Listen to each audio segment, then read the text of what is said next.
ഈ വീഡിയോ കാണുന്ന സമയം തന്നെ നിങ്ങളിതങ്ങ് ഷെയർ ചെയ്തേരെ. കാരണം പരിശുദ്ധമായ ഇസ്ലാമിൻ്റെ ഒരു നിയമത്തെയാണ് ഞാനിതിൽ പറയുന്നത്.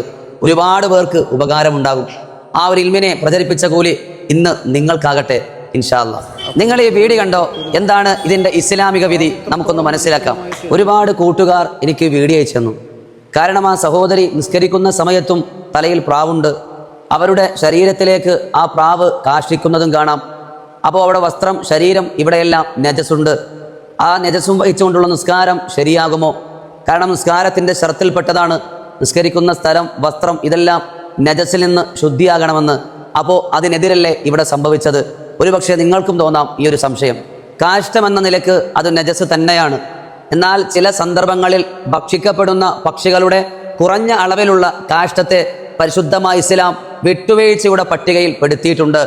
ഇവിടെ ആ പ്രാവിൻ്റെ നജസിനെ അങ്ങനെയാണ് നാം കാണേണ്ടത്. അതുകൊണ്ട് തന്നെ ആ നജസ് നമ്മുടെ ശരീരത്തിൽ പറ്റിയതുകൊണ്ട് നിസ്കാരത്തിന് യാതൊരു കോട്ടവും സംഭവിക്കുന്നില്ല. ആ നിസ്കാരം ശരിയാകും.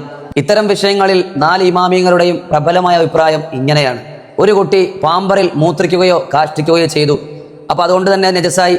ആ ഒരു അവസരത്തിൽ മാതാപിതാക്കളോ ആരെങ്കിലും നിസ്കരിച്ചുകൊണ്ടിരിക്കുന്ന സമയത്ത് ഈ കുട്ടിയെ ചുമക്കുകയോ വഹിക്കുകയോ ചെയ്താൽ നാം നജസിനെ വഹിക്കുന്ന രൂപത്തിലാകും. കാരണം ആ കുട്ടിയുടെ പാമ്പൽ ഓൾറെഡി നജസ് ഉള്ളത് കൊണ്ട് തന്നെ. അപ്പോൾ നമ്മുടെ നിസ്കാരം ബാത്തിലാകാൻ അത് കാരണമാകും.